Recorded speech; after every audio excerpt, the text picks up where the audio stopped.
What is going on, ladies and gentlemen? It is Throw It Out There Thursday, one of my favorite days of the week because it's my Friday, so that means today is the last day. But that doesn't matter. What does matter is we're going to be doing a race recap of the BAJA 500. Justin Smith himself is going to tell you all about it, and in order to hear about it, we got to go over to Justin Smith. You found yourself chasing your tail on that one, Yeah. but it wasn't too bad. Thank you. Yeah, thanks for tuning in, guys. Throw It Out There Thursday. So if you have any questions, specifically try and keep it on the race because we're going to talk about do our BAJA 500 race report right now, which is really sad report, but it's got some funny stuff in it. You guys probably like it. So this last weekend was BAJA 500, obviously in Baja, based in Ensenada. It's a loop race, runs to the opposite side of the peninsula and back to Ensenada. And we were there for a week. We came in early to do pre-running, so we ran basically the whole course in advance, almost twice. And we did that in a Pro R, which you see right behind you, the guys have as a chair. So our Pro R was the pre-runner for the race, got almost 900 miles of Baja on it. And we use that for a couple reasons. One, we're finishing up all of our information on the review of the car, which will be coming out soon. Also, we're testing all of our components. So we've got shock internals, spring kits, tie rod, sway bar links, radius rods, all that stuff on this car that's being tested in Baja, so you know that it's not going to have a failure for you whenever you buy it. So wrapping up testing. Pre-run went great. That's always the easy and the fun part. We were racing actually Ernie's stock car, as you see behind me. We're not racing the race car. I'll show you actually. Let's come over here to the race car because it's still not back together from fixing the last crash at Silver State, where we ran into another racer at 70 miles an hour when they were in the dust, stopped, and we came up blind and hit them. So if you take a look at some of that detail work, Sean Geiser killed it, knocked it out of the park on the repair. The whole car went back into the fixture and a new front end was put on it, repairing all the damaged parts that we had. And we are in the middle of putting on all the detail stuff like sway bar mounts, fender mounts, light tabs, bumper, things like that. And this will be prepped and ready for Vegas to Reno. So this will be back in commission and us racing in Pro Turbo.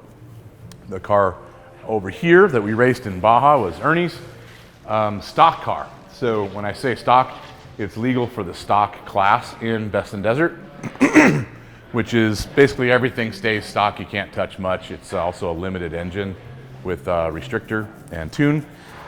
For the score stock class rules, you have to run all stock arms, stock ball joints, stock hubs, drive flanges, everything on it is stock. So you can only drive as hard as you're willing to go without breaking ball joints and arms, basically is the speed limiter on this. So our race started off great.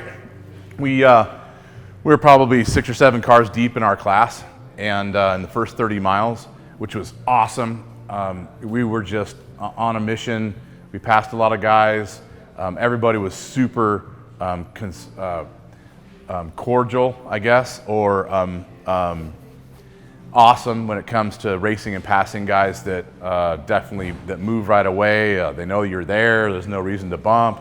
Went great. So first 30, we were doing great. We're on our pace. At 70, we filled up. These things has a stock fuel cell in it, so we have to fill it up every 70 miles. So I think we had 7 or 8 fuel stops in this 500, quite a bit. But no problems through 70, got fuel. 70 to 165 was over the summit, rocky, really nasty terrain going downhill into the lake bed north of San Felipe, and where the temperatures went straight through the roof. So we got 95 degrees. Another rule for this class is stock radiator, at least stock dimension and stock location. So we knew that we were going to have overheating problems when it's 95 out and you're going 100 mile an hour on the lake bed, which is what happened. So we ended up just backing off our speeds just to keep temps where they need to be. Everybody else in the class doing the same thing. Got fuel at 165, took off, did our thing to 200. At 200, we had a 15 to 20 minute lead. And at 280, 310, we had a 30-minute lead. So we started backing off our speeds and just protecting the car. In a section at race mile 390, so about 50 or 60 miles from the finish, we were on a mountain road, really steep terrain, cliff on one side, mountain on the other, very rocky. And again, we're trying to protect stock parts on this car. So we're kind of tiptoeing around all the rocks and going slow since we had a lead that we didn't have to push very hard. So anyone that was coming up behind us, we were pulling over right away to give them the right of way and take off. So like trophy trucks that had a really bad day, fixed it, that are coming up, we're just letting them through. 10 cars, 12 cars, 6100 trucks, and in class ones. So it's dark, it's about 9:30 or 10 o'clock at night, and we're on single track, and a 10 car or 12, I forget, comes up from behind us, looking down the road, or down the trail, mountain and trail. It looks like the bushes on the right were laid over like it was a turnout. So immediately pulled over into this turnout to let him go by. And when we got in off the course, the car dipped over through the bushes. So we realized it wasn't a turnout at all. It was actually the beginning of the cliff drop. So we saved it before it got too far, but because we were still half on the trail, when that 10 car went by, they kissed our tires, bang, bang, and pushed us farther, and now we were stuck. We were almost to the point where the tires are hooked on the trail, and that's the only thing keeping us up. It was super dark, so we didn't know how far down it was on the right, and that was a good thing because when we came back the next morning, it was about an 80-foot cliff, and we didn't realize how close we were till we're standing on the edge of this thing and the car almost falling off. So shortly after that, we had a trophy truck come by, and we had a strap tied to the roof of the car, and we threw it on his bumper. And I got in the car and pinned it as they pulled us. And as they go forward, the car slides like this. And then they pull harder and almost pulls us up. And then snap, that tow strap broke. And the car slides back down into a tree. And the tree stopped it from going any further. Again, it's dark. We don't realize that it's a cliff right there. We just are thinking that, okay, cool, whatever, get out, do our thing. Well, we knew we were done then when the strap broke, truck took off, and our race was basically over. We threw away what all likely was a win for a Baja 500. But, you know, what are you going to do? My fault, I pulled over into the wrong spot, and then the dominoes fell after that. So skip ahead to us getting it out. You have any questions on the race at all, Steve? Not yet. Jeff and I hiked down the hill because at the bottom of the mountain we could hear some guys partying, and it's a bunch of locals who had gone deep into the race. We're 30 miles from the highway. We're 20 miles of race course to the next access point. We're in a dead zone for cell phones. There's no radio, no communication with our team, no communication with weatherman at all. Our SATCOM had broke at race mile 100, so we didn't have SAT to do anything. We had nobody knew what was going on other than we're stopped. We go down to the locals that are there, and they're drunk as skunks because they've been partying since 10 in the morning. But they handed us beers, they handed us, they had a barbecue going, and they made us fish tacos right there on the spot. Sat around the campfire and watched all the guys drive by till 2 in the morning. And then some other teams that are doing rescues at 3 and 4 in the morning. And then the locals left, and they left us with more firewood and some water. So we slept on the ground next to the fire with a rock pillow, and when the sun came up, then Dom showed up with the helicopter. Well, when he flew in, nobody knew still at that point what was going on, and since it got light, we went up there to take a look at what it looked like, and that's when we realized that the car is actually hanging in the tree, and the back tires are hanging off the cliff. There was no dirt underneath the back tires, it was air, and we were that close to falling 80 feet straight down. So really, really lucky, but we also knew then with the daylight that there's no way you could pull it out with straps in a truck. You can't pull it uphill, you can't pull it downhill into the tree. We knew we were gonna need equipment. So we hopped in the helicopter and started flying around looking for farms that had equipment. So we landed in one farm, had a bulldozer, and but the thing had no battery. So we landed in another farm, and the owner wasn't there, so we couldn't ask him for his backhoe. So we landed in another farm, and that guy's like, yeah, you can use the tractor. Well, he had a brand new, like, 4-wheel drive tractor that you put a ton of like hose on the back of it to do your field. It was like a 15,000 pound tractor, 11-foot tires. It was awesome for what we needed. He said, yeah, use it. So he sent a guy in that, and they roaded it on dirt trails 7 miles to get to the race course and 10 miles backwards on the course to get where we were. So that took 4 hours for them to road it over there. But when we got there, we start tying it up, and the car's got to get drug up the hill. It's basically hanging on whatever strap we threw on it, and the tractor's got to pull it this way, and we were kind of concerned that it might start to roll over. So we tie it to the tractor, we put 3 straps on it in case any of them broke, and pulled it. It pulled it out pretty much right away with all of us hanging on the door, keeping it from rolling over again, and onto the course. But as soon as we did that, we all got settled around the car and found out that when we pulled it out of the tree that was holding it, we pissed off the beehive that was living in the tree. So we're around the car, and all of a sudden the bees attacked us, and we all get hit with the bees everywhere. Jeff's doing the bee dance running down the hill, and everyone's doing one of these and screaming, and we all got popped. I probably got 15 stings, and I know the other guys got way more than that. But talk about adding insult to injury. But the car's fine. Literally almost no scratches on it except for some of the tree branches on the far side. We fired it up and drove it on the race course, basically all the way back into town, and got back the next day in the afternoon. So it was another 14, 15 hours to get that done, and an overnighter with some locals. Not bad, and 20 bee stings. But there you go. That's our story of throwing away a really good potential win. That's for sure. How about you, Mitch? Cody wants to know, do you guys all speak Spanish? Can't imagine dealing with all that with a gnarly language barrier. So I am like very, very bad with my Spanish. I'm pretty good with like charades. So that's pretty much how it works. You know, we draw stuff in the dirt and make that happen.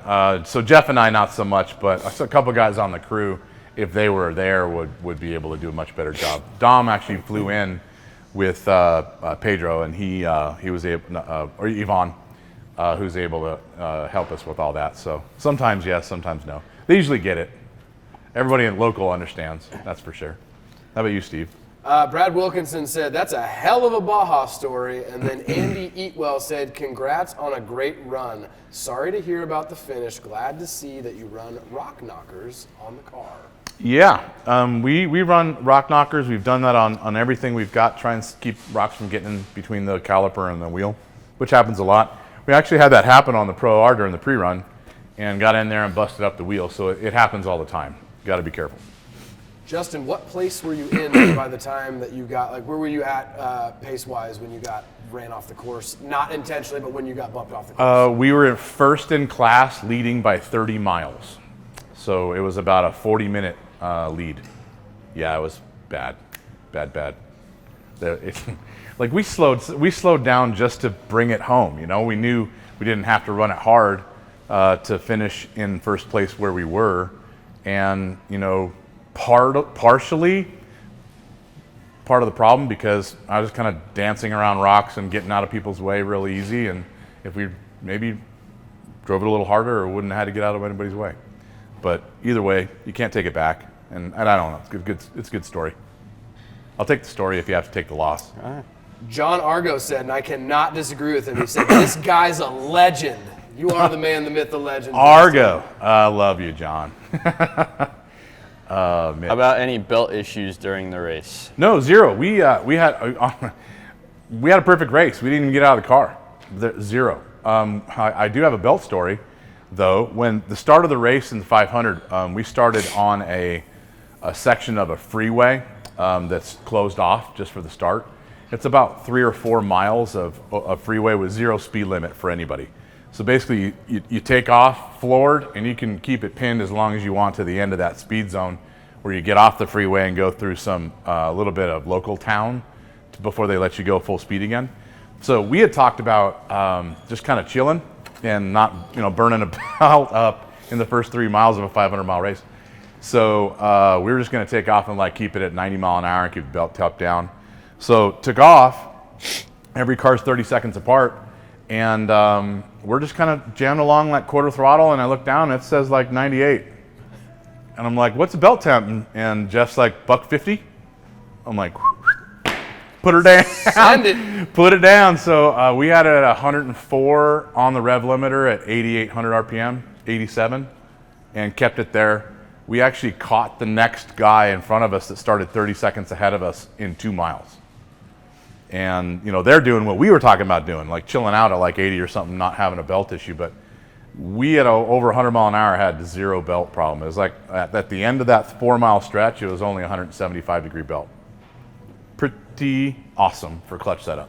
So is Justin Smith done with the Pro Turbo class? Are you going to switch over to stock, or are you going to stick with Pro Turbo? No, we're going to be in Pro Turbo. I think that it's important to us to run with the best out there, meaning the pinnacle guys that have the funding, or maybe they're factory sponsored.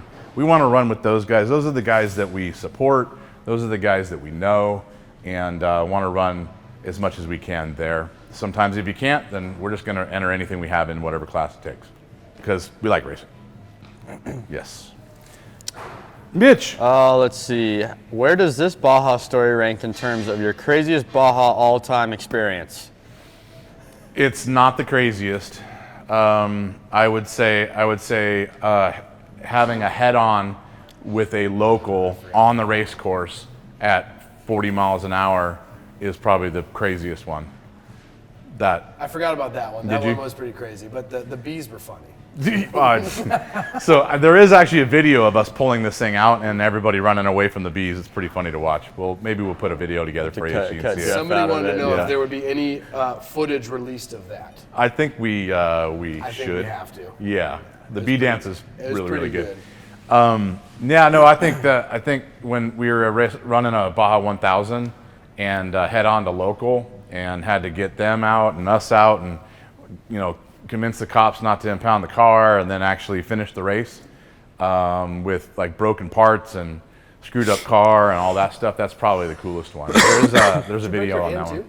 Yeah, or you messed your hand up, right? Really broke a knuckle in the dash, and cut my knee up and cut the tendon, and the tendon was sticking out of the slice, and screwed up my foot because everything just went forward right, but still finished.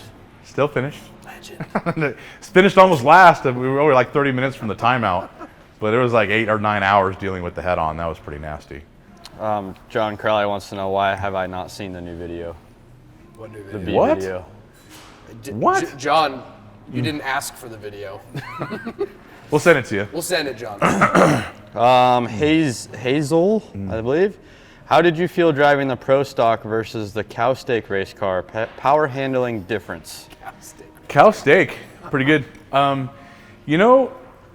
was really impressed with this car back here compared to the race car. It's lighter, a lot lighter than the race car, because it literally is a stock chassis with a roll cage and some stuff bolted onto it. I think this thing's like 1,950 pounds and the race car is like 22 and change. So there's a big difference in weight, and you could tell that. This is quicker from an acceleration standpoint because of the weight, and it's a little bit better in a corner because of the weight, but it does not have the safety, in my opinion, than like the steak car does. I mean, you take a look at that chassis, it is a beefy chromoly sucker, and I think if we keep running the stock car at like the pace that we just did in rough races like we have, we're probably going to be looking at frame issues that we're going to deal with a lot. And for one of those reasons, I think I'd rather stay with the Pro Turbo car with a good chassis in it. Acceleration and speed's about the same, even though we make more power in that car. It's heavier, so it about evens out. I had a blast, honestly. I had a really good time, because dancing around rocks and trying not to hit stuff is a lot harder to drive, and that's fun to me. With the real race car, we don't really slow down for rocks and boulders and rain ruts. We blow right through it. So it's a different type of driving, but really cool. I like it. Might do it again for the heck of it. Maybe Ernie and I will share the Vegas to Reno race in his stock car. Who knows? That'd be cool. We'll see if that one's all wrapped up. I'm pretty sure it is. going to be. Somebody said possible EpiPen sponsorship coming soon to the B Crew. We were thinking if somebody was allergic, they'd be dead. Oh. I mean, there was 15, 20 stings per guy. I don't know what it is about a bee attack, but they love hair. So they were going inside your hair and digging deep, and like I got 6 stings on the back of my head. So I pulled my hat off and start smacking bees, and they all go right to your head. Everybody had them all buried up in their hair. And Pedro had it in his eye. Yvonne got popped right here on his nose. It swelled up everywhere. Jaden Gerber wants to know, do you run stock trans as far as internals? Yes. So these trannies in an X3 are incredibly strong. You can run them for 5,000-6,000 race miles completely stock. Run the piss out of it. Same with the engine. We run a stock, basically sealed engine on both cars, and we run those 2,500 race miles. And or like we've got the pre-runner, which is on the other end of the shop. It's got 7,000 miles on that engine, and we've actually run it in 3 or 4 races too. So they're pretty strong. What doesn't and won't take the time put on it and the abuse is front diffs, hubs, hub bearings, axles, drive flanges, all of those things we have to replace every race. Huckett Motorsports wants to know, do you have a team medic on the crew? Yeah, actually Pedro is certified EMT. He is one of the locals in Ensenada that helps us on all of our racing down there. And he's got his first aid pack and all the good stuff. But he was not with us in the car for B time. B time? No, but he's pretty awesome. He stitched up another guy on a dirt bike this race at the pit at race mile 70. A dirt bike guy came through and obviously had gotten off the bike pretty hard because he was bleeding on the front of his chest protector and all over the bike. Oof. And so Pedro pulled all the stuff off when the guy came in the pits and stitched him up and told him he had a broken foot. And the guy's like, I don't care. Put his boots back on and got on his bike and got back in the race. So committed. 100%. Committed. Yeah, that's some definite nuts right there. Oh yeah. The bike guys are super impressive to me. I just don't understand how, that's a lot of work. A lot of work for a long time. But if you guys are good, we can split. One question was, is the Baja 500, but was it actually 500 miles? It was 460. And almost always, there's pretty much never a race that's exactly the miles that it says. So 500 can be 390. I think I've seen it at 390, and I've seen it at 520. The 1,000 is almost always between 800 and 900 miles, but last year's 1,000 was 1,200. So it's all over the place. 1,200 doesn't sound as cool. Doesn't have the kick. And the Baja 520 doesn't sound as cool. It's marketing, Steve. Yeah. You've got to stick with something and send it that way. So we're going with the 1,000. Sounds good to me. Vegas to Reno, it doesn't have a mileage listed on it, but it's anywhere from 450 to 900. So they're all different, that's for sure. This race was 460. What you got? John Crowley said, summer install special, question mark. Ooh, good thing for reminding me. Now, we didn't talk about it too much, did we? That's the problem. Entirely there, John. So, look, you guys, I'm not going to give you the exact details on this, but we are about to announce a summer installation special. It's going to have something to do with free labor for a certain amount of time on certain installations, certain parts. I'm not going to give you any more detail than that, but stay tuned. It's coming out soon. Steve. Possibly last question. There's a couple on there, but maybe we'll do rapid fire. Michael Chambers wants to know, when is the new location going to be announced and opened? So I will announce it right now. Oh. The new location, dun, da, da, da. There it is. New location is North Carolina. It's actually Huntersville, which is just 10 miles north of Charlotte and 15 miles south of Mooresville, where all the NASCAR teams are. We're actually not too far from the Gibbs campus and a couple other racers that have moved over into Huntersville. We have a location picked. It will not be open until the end of the year. We're going to be setting it up over the next few months and doing a lot of training and hiring and inventory and fabrication workbenches and all this kind of stuff. So a lot of traveling. Yeah, but that's where it's going to be. We're in the process of doing it, so we'll let you know when it's actually open and have a big party.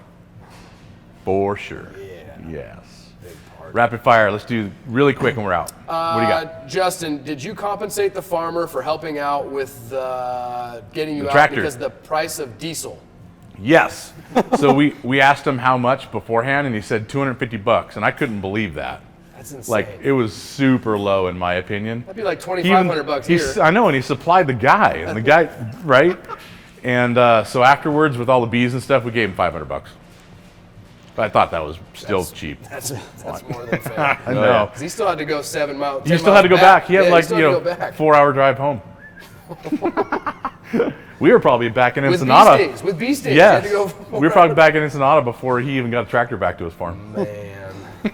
Good guy. Good guy. Yeah, what do you got, Mitch? What axles do you guys run on the Pro Turbo? On the Pro Turbo, we used to run an RCV. Now we run stock race axles. There is a race axle that Can-Am offers. It is not standard issue that you can just go buy at the store, but it is a Can-Am part number that we run in the car now. And the reason was that they're a ton lighter than RCVs, a ton less money than RCVs. We were running RCVs a whole season basically, or 2,000 race miles. These, we run one race and then swap them out. Not because they break, but because we don't know when they're gonna break and we don't wanna take a chance. So that's what we run. Let's see. When will limiting straps be available for the Turbo R?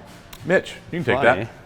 We are actually working on one right now. Tyler Avalar, he is in here too. Mm-hmm. I'm going to say very soon because we are almost finished testing and tuning the springs and valving side on that too. And the Turbo R. And the Turbo R, yep. Well, that was what I talked about, the Turbo R. We're doing all that. So cool thing is it's going to be a very similar kit because the front ends of both those cars are pretty much identical. So I'm going to say like 2 to 3 weeks we will have limit straps for the Pro R and the Turbo R. Yes. Both. And I'm gonna add a little bit more to that. We modified our design for the limit strap lower mounting because of what we learned pre-running and racing at the 500. We have new information on what's required there, and it's going to be specific just for the car and really cool to keep things from breaking from what we've seen. Mm-hmm. Another reason why we pre-run. We learn a lot. Steve, any other quick draw questions? I mean, some people want to know if you're feeling a rain check for the summer special because some people aren't able to get their machines just yet because they haven't been delivered to the We can't account for every issue. I'm sorry, but we're gonna maybe we'll do multiples this year. Who knows? Maybe, right? But one of the reasons that we're doing a summer special is because the new Destination Polaris episode airs on Saturday. So check your calendar, check your local cable company. I don't remember what channel they're on. Do you remember? Look it up. We post, it's on, no, I don't remember. Something, Yeah, something with a B. But look up Destination Polaris on your local provider and record the episode this Saturday. It is the full build of a Pro XP here with portals running through the whoops and crawling rocks. So it's pretty good. Last one here, Justin. Marcus, he says, hello from Brazil. Oh, hello, Brazil. Bought steering rack, sway bars, BSD kit, and I'm prepping my X3 for the Rally dos Certos 2022, 4,000 miles and 15 days. What would you do now? Halo locker or KWI clutch float? He said he has an X3. Yep. Right? So I would not do the Halo locker because we used to run the Halo locker and there's nothing wrong with it. It works great, but the smart lock front in the fully locked position, not the open four-wheel drive position, but full lock, is the best one that we've tested. Most traction, fastest in a stopwatch or like qualifying situation. It's night and day out of a corner. So I would run the new smart lock. And that's not a dig against Halo, we like those. And then the other one was clutch. KWI clutch float. Okay, I would run the clutch bone stock. I would not touch a thing. Run it stock. The only thing I would do is maybe on the secondary side, I'd run a 4852 Helix. And in the front, I would adjust the weights for the RPM you're looking to get according to the flash that you might have. That is the only thing that I would do or change, and that's what we're racing. back to stock. Last question. Jason Close wants to know, can you post the part number for the Can-Am race axles? I don't know if I'm actually supposed to. I'm sorry. But it's a race division deal that they allowed us to get. I don't think it's something that we're supposed to give out. I apologize. If you want some race axles, and we have some with 300 miles on them, you're welcome to buy. Lots and lots of those. That would be, they're $300 a pair. There you Sounds go. good to me. Slightly broken. Brand used. Brand used? Yep. Used. Yes, brand used. Okay, we good? We're good. All right, let's get out of here. You guys, thanks for allowing me to tell our Baja story, and thanks for watching. If you guys have any other suggestions for shows, let us know as soon as you can. Trying to get back into the technical stuff and getting into the engineering involved in different things on the next Tech Tuesdays. And we have the full review of the Pro R coming up the next couple of weeks. So give us suggestions and we'll do it. Steve, take us out. All right, guys. Make sure you tune in on Saturday for the Destination Polaris build. But if you want to buy any of our product, please visit www.shocktherapyusa.com. Or you got any questions, call us at the shop, 623-217-4959.